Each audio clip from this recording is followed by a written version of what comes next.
ներկայացեք։ Հրաչիկ Ասատովի Ազարյան, սրտային հիվանդությունների ախտորոշումով զբաղվող մասնագետ։ Տեսակետը։ Իմ տեսակետը հետևյալն է, որ Ղուկասյանը ձերբակալվել է եւ ներկայումս գտնվում է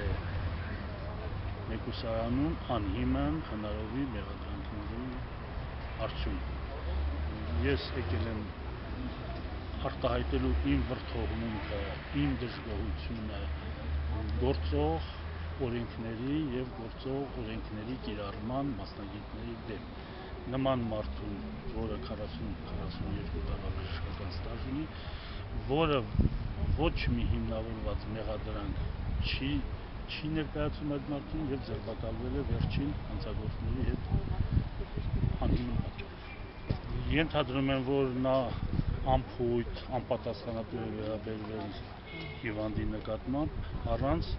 այդ հանգամանքները ինչ որ ձևով ապացուցել։ Սրտի հետ կապված հարց է եղել, այո, վնասվածքը նաև ըստ ինձ հասած տվյալների սրտի վնասվածք եղել,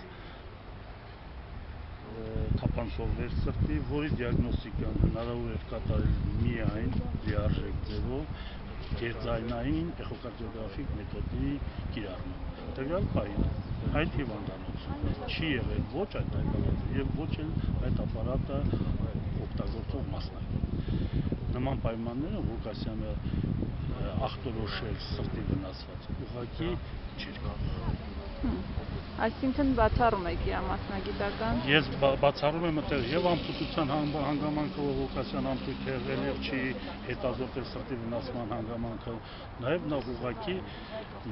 դա հնարավոր չէր կազմակերպել այդ հիվանդանոցում տվյալ պահին։ Բնավ մասնագետ չէ, դպրոցում աշխատում եմ սրանից 3 տարի առաջ, կարծեմ իմ թոշակյանքներից հետո այլևս այդ ապարատը չի աշխատել եւ այդ ապարատը անհայտացել է։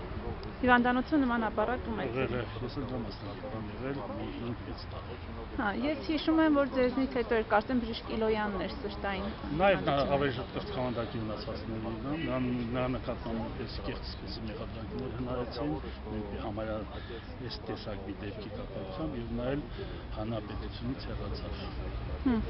Ամենամեծ վտանգը ցանկացած պետության մեջ օրենքի չկիրառելը կամ միակողմանի կիրառելը։ Երբ որ իրական հանցագործները ոչինչ չեն կորցնում եւ ոչ մի անգամ չեն դժում, իսկ դրանց փոխարեն